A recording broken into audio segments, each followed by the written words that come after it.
Amina's screams tore through the night like a wounded bird fighting to stay alive. The hut was dark, lit only by a single oil lamp flickering against the mud walls. Sweat dripped down her face as she pushed, gripping the faded blanket beneath her. "Once more, Amina," the old midwife urged, breath trembling. Amina groaned, muscles burning, and with a final cry, a baby's wail split the air. Amina's heart leapt. A boy. Her son. Her firstborn. She reached out with trembling hands, but a shadow moved. Chief Dogo stepped forward, tall and broad, his eyes sharp as a hawk's. His leopard skin cloak trailed behind him like the tail of a stalking beast. He didn't allow Amina even a moment. He scooped the newborn into his arms before she could touch him. Her voice came out weak, broken. "Please, let me hold him." Chief Dogo did not look at her. His tone was cold as the night air. Tradition demands purification.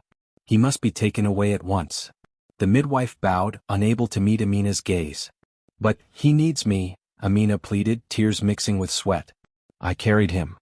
Chief Dogo's voice cut like a knife. "He belongs to the tribe now, not to a weak woman." Amina felt those words stab deeper than any blade. She tried to stand, but her legs buckled. She collapsed, breathless, watching him walk out with her child. Her baby's small cries faded into the darkness outside, until she could no longer hear him. The night stretched endlessly. Amina lay awake, every muscle aching, ears straining for even a whisper of her child. Then, a cry. Her baby's cry, high-pitched, desperate. Amina pushed herself up, clutching her chest. "He needs me. He's afraid." She called the midwife, but the hut was empty. The chair where the midwife once sat, gone. The herbs she used, gone. As if she had never been there. Amina crawled to the door, fingers shaking, and listened. The baby's cry turned into a soft whimper, then into silence. A silence so heavy it crushed her.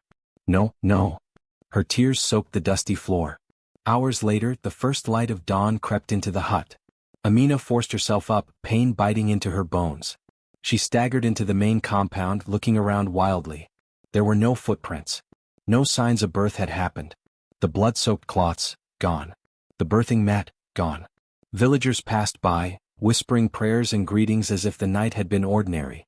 Amina rushed to her husband's quarters. The guards blocked her path with spears crossed. "I must see my son," she begged. "He needs to feed. Please." The guards looked at each other, confused. "Chief Dogo has no son," one muttered. Amina's breath froze. What did you say?" They stared at her as if she had lost reason.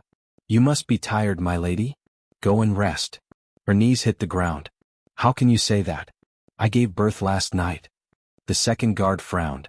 "No midwife entered the palace yesterday. Chief Dogo has been in council since morning. You should speak truth, my lady." The world spun. Her heart slammed against her ribs, frantic. Are they lying? Or do they truly believe it? Her nails dug into the earth as she screamed. "Where is my son?" Every passerby stopped at her cry. Faces filled with pity and doubt. It was as if the night had been wiped clean. Erased. Forgotten. Amina stumbled back into her hut, the place where only hours ago she had held hope. Now only dread lived there. She clutched her stomach where life had once kicked. A hollow ache spread through her chest. "No one will take him from me," she whispered, voice trembling. Her gaze shifted to the floor. To a tiny droplet of dried blood she recognized as her own. Proof. Her baby existed. He was real. And she would not stop until she found him. The sun climbed through the morning sky, but Amina's hut remained trapped in shadow. The windows were covered with thick woven mats. Guards stood outside, spears crossed, a threat without words. Amina wasn't a wife anymore. She was a prisoner. Her body ached from the birth, but the ache in her heart was sharper. Every breath reminded her of the baby she could not hold. She tried again. "Please? I just need fresh air." A guard didn't even look at her.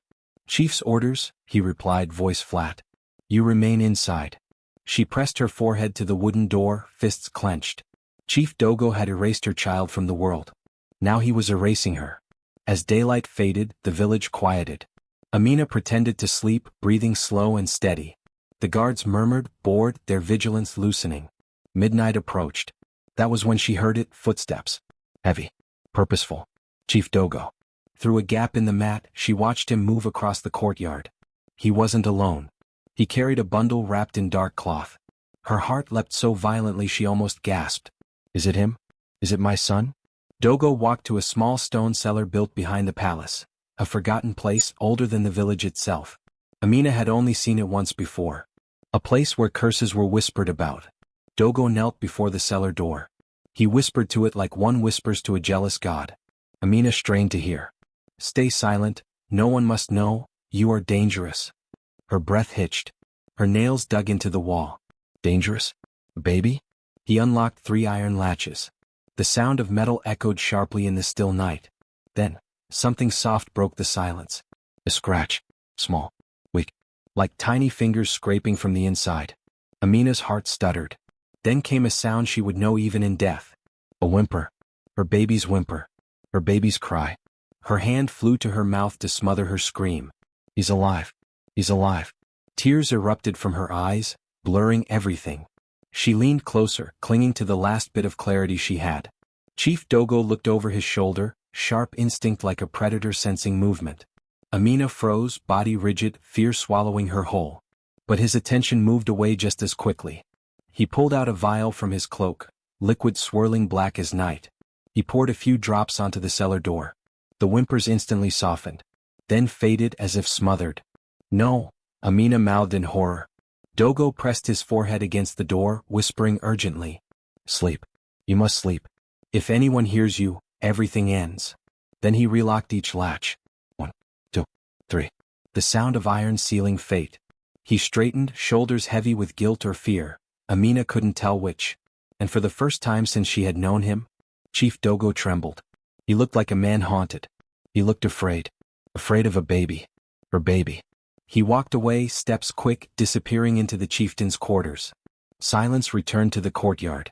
But Amina's world was louder than ever, pounding, screaming inside her ribs. She knelt, clutching her stomach where her son had once kicked. He's there. He needs me. I will come for you. Her silent promise became a flame inside her, hotter than fear. She wiped her tears with shaking fingers and stared at the cellar door. Beyond those stones was her child. A child her husband feared. A child he wanted hidden. A child he believed must remain silent. Amina's jaw tightened. He will not stay silent, she whispered. Not my son. Amina waited until the guard's snores became steady, until the moon reached its highest point, a silent witness above the sleeping village. Her body still weak from childbirth, every step felt like crossing knives. But the fire in her heart guided her, the fire of a mother who refuses to lose. She slipped out through the back of the hut, barefoot, keeping to the deepest shadows. Her breath came fast but quiet, fear sharpening her every movement. The cellar sat like a buried nightmare behind the palace, half swallowed by earth and vines. Its door loomed, ancient stone reinforced with iron. She had never been so close before. Tonight she wasn't turning back. Amina kneeled and touched the first latch. Clank. She froze. No footsteps. No shouts. The night remained still. Clank. The second latch opened. Her hands trembled with fear and hope. The final latch creaked, painfully loud in the silence. Amina held her breath. Still nothing. She pushed the heavy door open, just wide enough to slip through. Cold air rushed out, thick with damp earth and something metallic, like old blood. She pulled a small torch from the wall and lit it, shielding the flame with her hand. The stairs descended like a throat swallowing her into darkness. She stepped down slowly. The deeper she went, the colder it became, cold enough that her breath turned into mist. Her arms prickled with goosebumps. At the bottom, the space widened into a chamber. Her torch flickered, as if the darkness resisted light itself. She held it higher. There was a crib. A small wooden crib, carved with symbols she didn't recognize. Amina's heart leapt. She rushed to it. Baby? But the crib was empty. No blanket. No warmth. No scent of newborn skin. Only claw marks. Deep rips tearing through the wood, marks far too large for an infant. Her knees buckled. She gripped the crib, knuckles white. What did they do to you? A sound vibrated around her, like a soft growl, but layered like more than one voice. Amina spun, torch shaking. The walls were covered in burned markings, symbols burned deep into the stone. They pulsed under the firelight, like veins of lava. Some marks glowed faint red. Others shimmered gold. But most were black, swirling like trapped shadows. Amina reached out to touch one, and the wall shivered. She stumbled back, heart racing. Then she saw them, on the floor, tiny footprints. Not human. Not beast. Both. Her breath stuttered. Was her child like this now? Was he both? Across the chamber stood a long wooden table. Jars. Books. Herbs. And then, a glass bottle. Small. Sealed tightly. Black smoke swirling inside like a storm trapped in glass. A label hung from its neck. Her eyes strained through the dim. Khalid, firstborn. Her son's name. Her knees hit the ground. Her hands slapped over her mouth to keep from screaming. The bottle rattled violently, as if something inside recognized her. No, she whispered, tears falling hot and fast. No, my baby, what is this? Her hand hovered over the bottle, terrified to touch it, terrified not to. The black smoke within churned faster, pressing against the glass, trying to push out. Then, a shape formed in the smoke. A face. Tiny. Crying. Reaching. Amina's heart cracked open. Mama is here, she choked out. I'm right here. Her fingers brushed the glass. Instantly, a blast of air shook the chamber, extinguishing the torch. The darkness roared awake. The bottle glowed with burning symbols. And whispering rushed into her ears. He fears him. He fears what the child will become. Amina screamed, but no sound emerged. The shadows swallowed her voice. She clutched the bottle to her chest and scrambled toward the stairs, the whispers chasing her like claws. She burst outside with a gasp, torch relit by the wind. Her heart hammered. She stared at the bottle in her hands, her baby's name flickering in the firelight. Her baby was not dead. But he was not free. And her husband, the man she once trusted, was not protecting tradition. He was hiding fear. Fear of a newborn. Fear of a power greater than his own. Amina lifted her gaze toward the sleeping palace. Tears dried. Resolve hardening into steel. You will not keep him from me, she whispered. You will not keep him from the world. Her husband thought locking a baby away would silence the future. But Amina knew the truth now. The future was screaming to be set free. Amina hears a baby laugh inside the bottle. A soft, eerie sound that makes the torches on the walls flicker with fear. The child is changing. Awakening. Becoming something her husband cannot control. Amina waited until the first hints of dawn brushed the horizon with pale pink. She hid the bottle beneath her shawl, holding it like the last warmth in her life. Every few seconds she felt a faint thump inside, like a heartbeat trying to escape. She walked quickly through the village outskirts, where shadows curled against broken mud walls. Chickens pecked sleepy-eyed at the ground, unaware of the nightmare unfolding under their roofs. She reached the only place where truth still breathed. Elder Mama Zuri's hut. The old woman lived alone, half-blind but wise with years etched into every wrinkle. People said she spoke with spirits, the kind others feared to disturb. Amina knocked softly. The door opened before her knuckles touched wood. Mama Zuri was waiting. I smelled sorrow long before you reached my door, the elder said, voice rough like dry leaves. Amina collapsed inside, shaking, cradling the bottle like a baby made of glass. He took him, she whispered, though her voice barely carried air. He said it was purification but he lied. My son, they've trapped his spirit. Mama Zuri placed a gentle but firm hand over Amina's. Let me see. Amina hesitated, then slowly revealed the bottle. The elder's eyes widened, horror blooming across her face. No, Mama Zuri hissed. He has done it again. The bottle rattled angrily as if the tiny soul inside recognized the voice. Again? Amina croaked. What do you mean? Mama Zuri sat, trembling slightly as she pulled Amina close. Chief Dogo's bloodline carries a curse older than his throne, she began. In every generation the firstborn son is born with the mark of the beast, fangs longing for flesh, claws thirsty for blood. At the first full moon, they change. Amina felt ice pour through her veins. Dogo was the firstborn of his father, Mama Zuri continued. He was caged as a child, same as your son is now. The spirits say he tore apart his own mother when they waited too long to bind him. Amina flinched. Her baby. Her tiny boy. A beast? No, her voice sharpened with pure maternal fire. My son is not a monster. Mama Zuri nodded, almost proud. The child is never the monster. Fear makes monsters. She took the bottle carefully, holding it to her ear. The smoke inside coiled faster. But then, a tiny handprint pressed against the glass. Amina gasped and covered her mouth. He knows you, Mama Zuri said softly. He knows your fear, and your love. What do I do? Amina begged. How do I save him from this curse? Mama Zuri walked to a carved box and unlocked it with a bone key. From inside she lifted an object wrapped in animal hide. She unrolled it. A blade, forged in silver and ancient runes. This is the knife of Sunfire. Only it can kill the beast inside Dogo. End him, and the curse dies with him. Amina stared. Kill her husband? The man who betrayed her? The man who locked up their son? Her heart churned with memories, some tender, many cruel. Could she take a life to save one?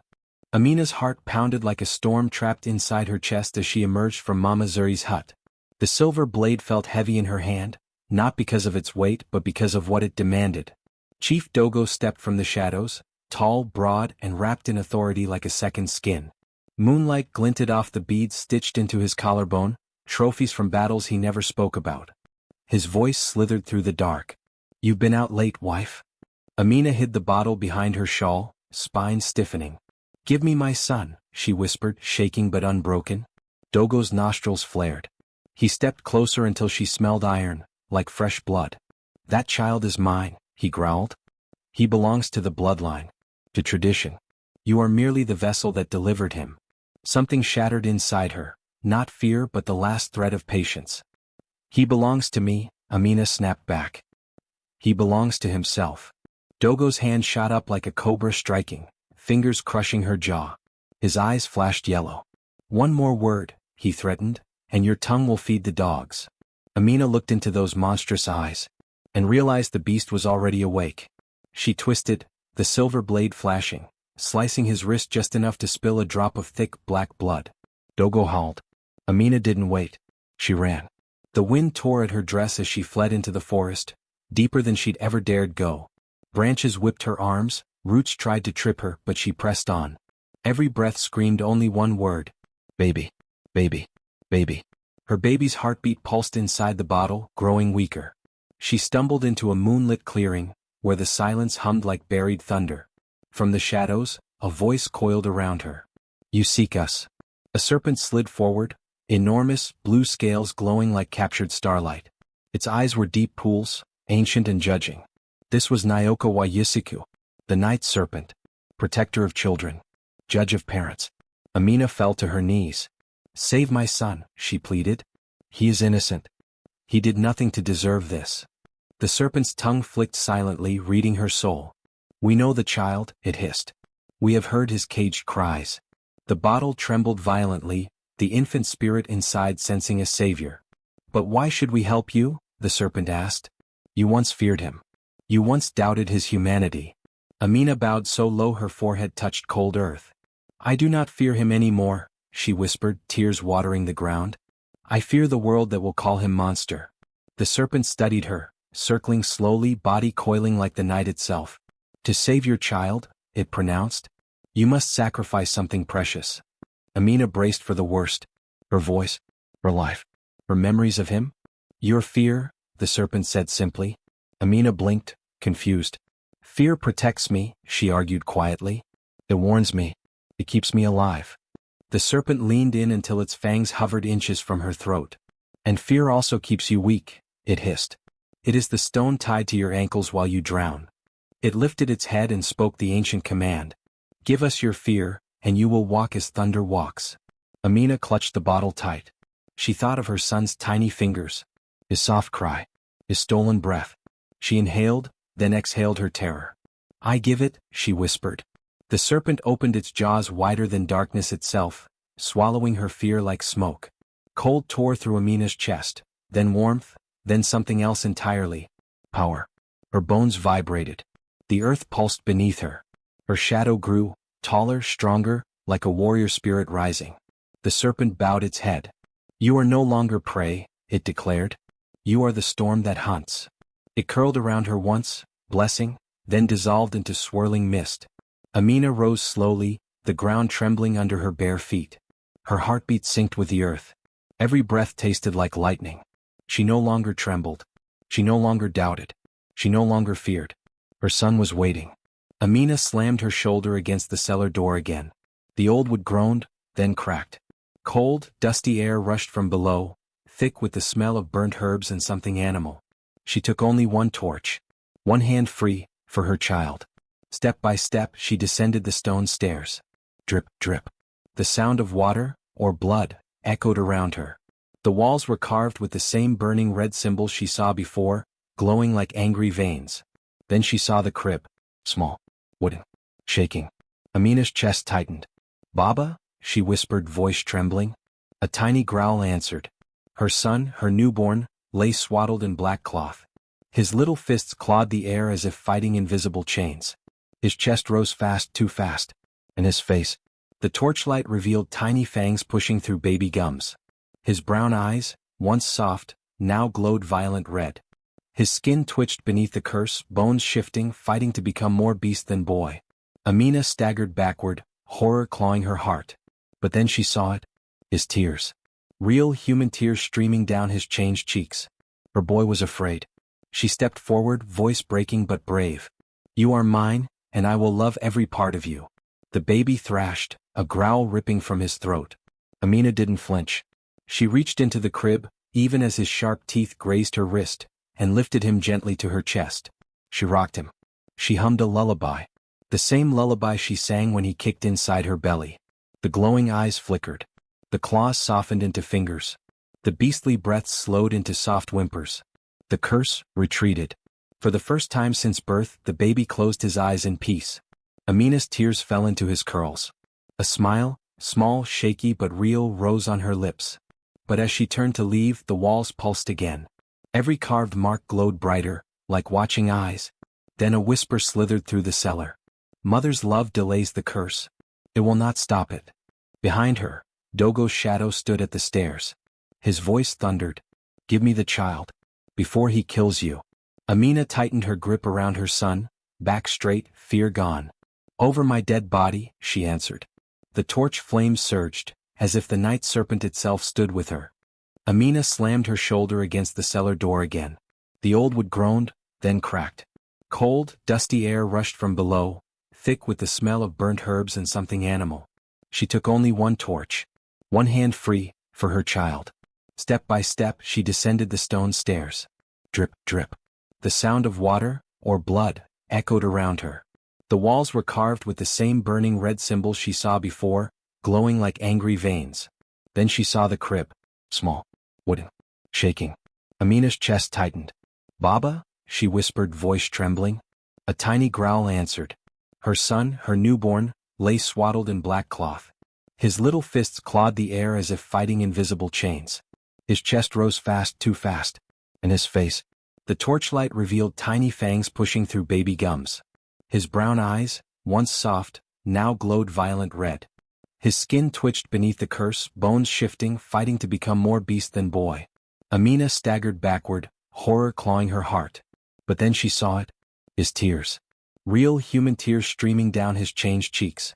Her boy was afraid. She stepped forward, voice breaking but brave. "You are mine, and I will love every part of you." The baby thrashed, a growl ripping from his throat. Amina didn't flinch. She reached into the crib, even as his sharp teeth grazed her wrist, and lifted him gently to her chest. She rocked him. She hummed a lullaby. The same lullaby she sang when he kicked inside her belly. The glowing eyes flickered. The claws softened into fingers. The beastly breaths slowed into soft whimpers. The curse retreated. For the first time since birth, the baby closed his eyes in peace. Amina's tears fell into his curls. A smile, small, shaky but real, rose on her lips. But as she turned to leave, the walls pulsed again. Every carved mark glowed brighter, like watching eyes. Then a whisper slithered through the cellar. "Mother's love delays the curse. It will not stop it." Behind her, Dogo's shadow stood at the stairs. His voice thundered. "Give me the child. Before he kills you." Amina tightened her grip around her son, back straight, fear gone. "Over my dead body," she answered. The torch flames surged, as if the night serpent itself stood with her. The cellar door slammed shut above them. Amina spun, clutching the baby close. Dogo stood at the base of the stairs, not towering with the usual brutal confidence, but shaken, like the floor beneath him was breaking. His lips parted to speak, but only trembling breaths escaped. The torch flickered, throwing crooked shadows across his face.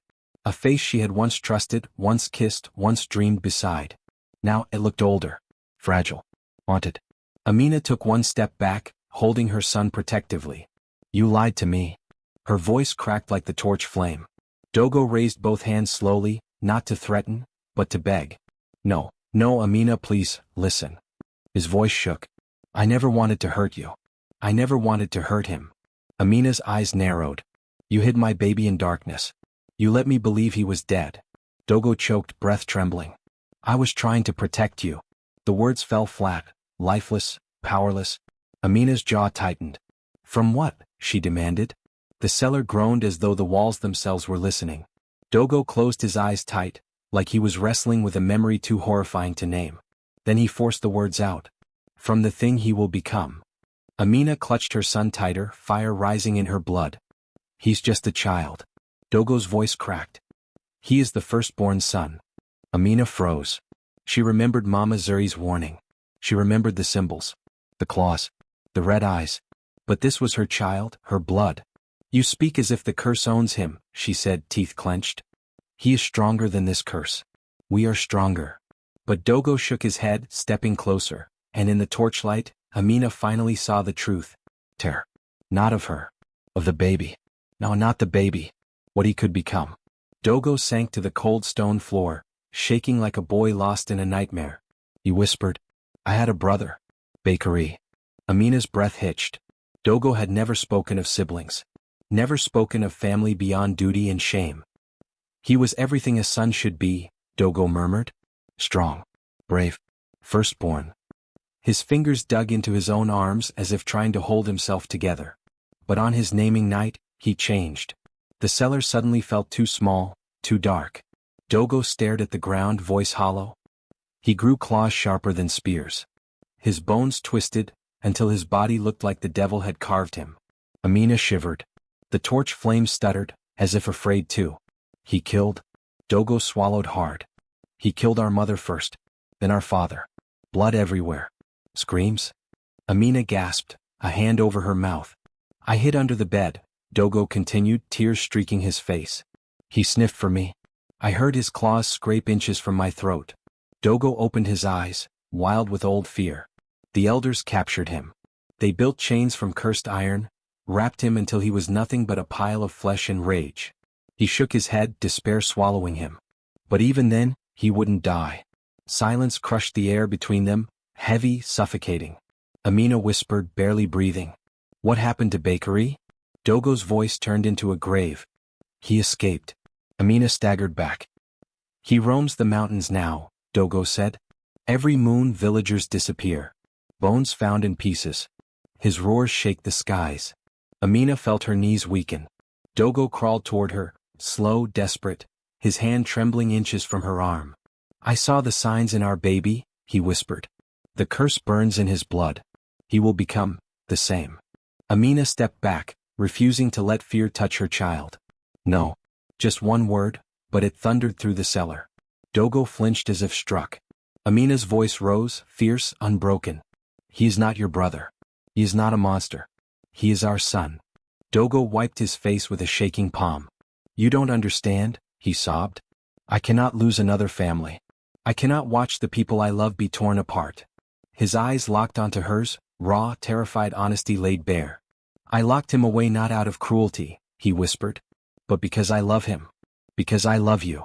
Amina stared, pain tugging her chest, because a small part of that sounded true.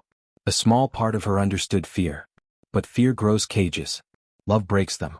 You let fear rule you, she said gently, and fear is the real monster. Dogo collapsed into silence.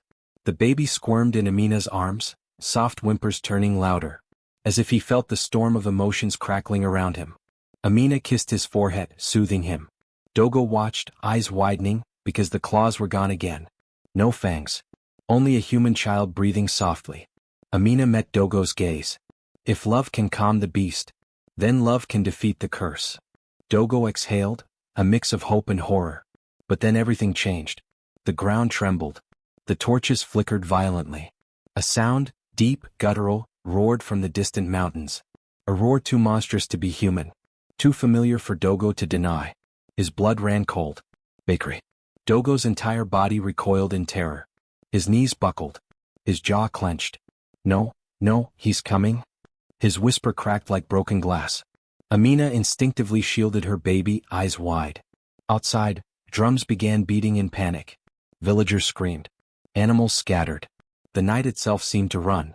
Dogo's voice trembled. He smells the curse. He's coming for the new beast. Amina stepped between Dogo and the stairs, fierce like a lioness defending her cub. No one is taking my child. Dogo stared, a broken man, torn between his love and his terror. Above them, the door shook violently. Boom, boom, boom. Something enormous was clawing to get in. The walls pulsed with cursed symbols, glowing blood red. A cold wind howled through the cellar like a dying scream. Amina's heartbeat pounded. Her son's small fingers gripped her dress, eyes opening. They glowed red. Not with rage. Not with hunger. But with warning. The mountains groaned. The earth trembled. A roar, not of an animal, not of a man, thundered across the night sky like the world itself was screaming. Dogo froze. Amina clutched her child tight. The cellar door cracked with a savage croak from above. Dust rained down. Torches flickered violently. Then, the door exploded. Wood splinters flew in every direction as something massive forced its way down the staircase, each step shaking stones loose from the walls. A limb, twisted, fur-covered, thick with muscle, slammed onto the ground. Then another. A shadow uncoiled into the room, too huge to be contained by walls. The beast's eyes glowed like twin moons dipped in blood. And Dogo whispered one name. Bakari. His brother. Bakari sniffed the air, a guttural growl rising from deep in his chest. Then his gaze snapped onto the baby in Amina's arms. Amina stepped forward. Not away. Forward. Dogo tried to grab her arm. Amina, don't. But she shook him off with a strength she never knew she possessed. The beast roared, loud enough to tear the courage from any warrior's heart. Villagers above screamed. Children cried. Men tried to rally but fled the moment Bakari's shadow devoured the moonlight. Chaos. Fear. Despair. But Amina remained. Her knees did not shake. Her voice did not break. She raised her son to her chest and declared, "You will not touch him." The beast stopped mid-lunge. His claws hovered inches above the ground. A silence dropped, sudden, unnatural, swallowing every sound except the baby's tiny breaths. Bakari stared, first at Amina, then at the infant. He leaned closer, sniffing, a low rumble vibrating the earth. His monstrous snout almost brushed the child. Dogo gasped, expecting blood, death, the end. But the baby did something no one expected. He reached up and gently placed his small hand on the beast's face. A glow pulsed from the child's fingers, warm and golden, the exact opposite of cursed blood. Bakari's enormous body shuddered. His claws shook. His breathing changed. And then, impossibly, he bowed.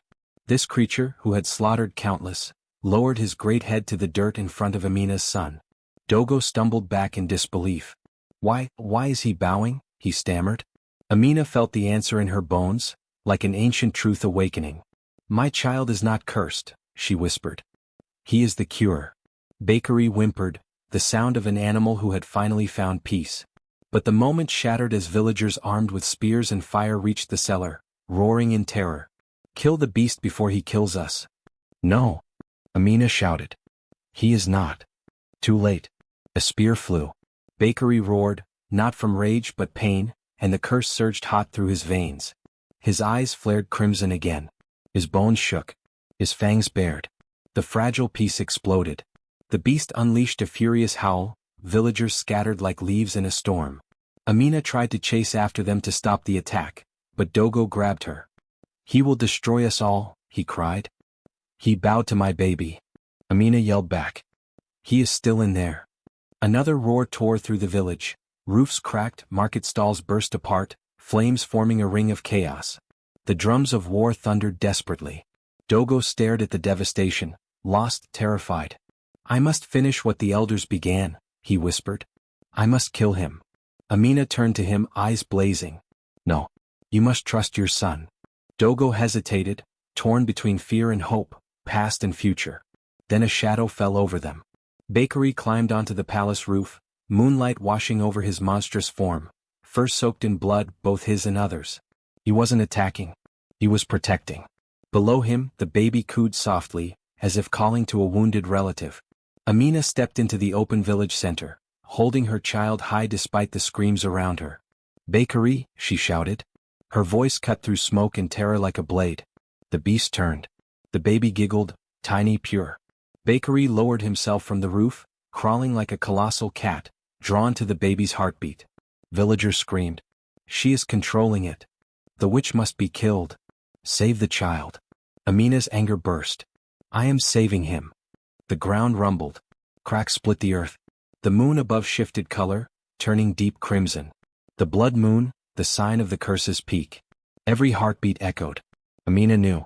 This was the moment the curse either consumed her son, or was defeated forever. Bakery towered over them, trembling with rage and pain, torn between two forces. The curse pulling him to destroy. The baby's touch calling him home. Amina held her child forward, eyes fearless. See him, she whispered to Bakery. See your family. He is you before the pain. Bakery's breathing slowed. His claws retracted. His eyes softened. The baby reached again, light flooding from his small palm. The beast leaned in. And suddenly, the baby's glow flared bright gold, illuminating the night. Fur receded. Bones reshaped. Claws became fingers. Bakery shrank, skin replacing the monstrous form, until a man knelt before Amina. A man with tears streaming down his face. He wept openly, decades of horror melting away in seconds. Amina smiled through her own tears. You're home, she said softly. Bakery looked at his nephew, awe and gratitude filling his reborn voice. He saved me. And then, a new sound. A quiet, venomous whisper.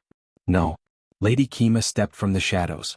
A dagger carved from cursed bone in her hand. She glared at the baby, eyes burning with hatred. That child will end everything we built, she growled. He cannot live. The ground still hummed with the aftermath of the blood moon's fury. Bakery, still half beast, half man, knelt in the moon-drenched silence, panting like a wounded lion. His monstrous muscles twitched beneath patches of human skin. The curse battled violently inside him. Lady Kima hissed from the shadows, dagger poised to strike again, but Dogo intercepted her. They crashed into the dirt, struggling for control. Meanwhile, Amina stood strong, her baby cradled protectively in her arms. Mama Zuri's voice echoed inside her memory. To break the curse, you must give the child back the soul stolen from his blood. Amina laid her son gently on the ground before Bakery. Her voice trembled, not with fear but power. Spirit of beginnings, show him the way home. She pressed her baby's tiny chest against Bakery's massive, scarred heart. A shock of golden energy erupted, so bright the villagers shielded their eyes. Bakery roared, a roar of agony and hope interwoven, as his bones cracked and reshaped. The beast form fought to remain, claws digging into the ground to anchor itself to the curse. But the baby reached up, small fingers glowing like burning starlight, and he touched his uncle's face. Bakery convulsed, fur dissolving into air like smoke fleeing the sun. A painful gasp. A blinding flash. The silence. Beautiful silence. Where the monster once knelt, a man now lay, trembling, exhausted, fully human.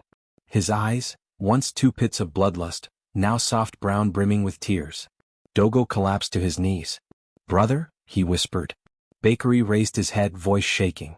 I remember the night it all started. I remember you crying as they dragged me away. I remember destroying our family. His words broke apart into sobs. Amina pulled him close instead of turning away. Because forgiveness is heavier than any curse, and she carried strength enough to lift it. Dogo looked at his wife, truly looked at her, and something inside him cracked too. The walls of fear he had built for years fell apart.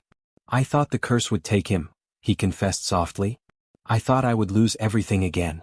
Amina placed her baby into his arms. You never lost him, she said. You almost lost yourself. Her words struck deeper than any blade. Around them, villagers gathered slowly, curiosity replacing terror. They whispered prayers of protection, glancing between the newborn and Bakery. Was the child truly stronger than the curse? Mama Zuri stepped forward, pride filling her ancient eyes. The boy is not a monster, she proclaimed. He is a breaker of monsters. She touched the child's forehead, and for the first time he let out a sound. A soft giggle, bubbling with warmth, pure and bright like bells ringing through morning air. Amina's heart nearly burst. She had waited days, maybe forever, for that sound. Tears spilled down her cheeks as she pressed her forehead to her baby's. You're free, she whispered. His eyes, once flickering red with darkness, now shone clear as newborn swans, deep and peaceful. No more growls. No more tremors. No curse. Just a child. Her child. Villagers knelt, heads bowed in reverence. They had seen terror, and now they saw a new kind of miracle. A mother's love rewriting destiny. Bakery, overwhelmed by gratitude and guilt, lowered himself fully to the ground. "Thank you," he breathed, "for seeing the man inside the monster." Amina helped him stand. "You were never the monster," she replied. "The curse was." Behind them, Dogo's weapon clattered to the dirt. His knees shook as he looked at Amina, a woman he had underestimated, controlled, feared. "I wanted to protect our family," he said, voice cracking. "But you saved it." Amina looked at him, no hatred, no fear, just resolve. "From this moment," she said quietly, "we fight curses together." Dogo nodded, a promise finally shared instead of forced. The baby reached between his parents, grabbing both their fingers, uniting what fear tried to separate. Amina smiled, exhausted, victorious. The night air softened, the red moon pale now, like even the sky had exhaled in relief. But Mama Zuri, peering up, saw something Amina could not yet see. Storm winds forming beyond the mountains. Shadows gathering, watching the child who broke the curse. The old woman whispered to the spirits, "His battle is won. But his war has only begun."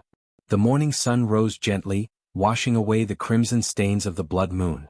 The village, once drowned in dread, now thrummed with cautious hope. Amina stood at the center of the courtyard, her baby safely in her arms, wrapped in cloth embroidered with protective symbols Mama Zuri stitched overnight. His tiny fist rested against her heart, as though the child already knew the beat of courage that lived there. Dogo approached slowly, head bowed, knees trembling beneath the weight of his guilt. When he finally sank into the dust before her, it wasn't the chief kneeling. It was a man begging the woman he loved to see him again. "I let fear consume me," he confessed, choking on every word. "I lost my brother, and I almost lost you. Amina, please, forgive me." The villagers fell silent. Even the wind held its breath. Amina stared at the man who had taken her baby, and also the man who had saved him at the cost of his sanity. She saw the scars fear had carved into his soul, and understood. "I will forgive you," she said gently, a queen's voice in a mother's breath. "But you will not rule through fear ever again. Not over me. Not over our son. Not over this village." Dogo lowered his forehead to the earth. "I swear it," he whispered. Amina stepped forward and placed her hand atop his head, not as a wife returning to a husband, but as a leader offering redemption. She raised her voice so every villager could hear. "From this day forward, no mother shall be separated from her child. No curse shall hide in shadows. No fear shall steal a life that love can protect." The crowd erupted, drums echoed like thunder rolling in approval. Women cheered with raised fists. Men nodded with respect. Children chased hope across the courtyard like butterflies returning after storm winds. Mama Zuri smiled, her eyes glistening with ancestral pride. "The spirits chose well," she muttered. A young girl from the crowd stepped forward. Her mother had been one of the stolen, freed from the dungeon below the palace. She bowed low and whispered, "You are our courage, Amina." Word spread like fire on dry grass. Amina, the mother who faced monsters. Amina, the queen of courage. She didn't ask for a crown. She didn't demand a throne. Yet leadership clung to her like dawn clings to the sky. Bakery, newly restored to himself, approached, humble and shaking. "I owe you my life," he said, "and I will spend it protecting yours."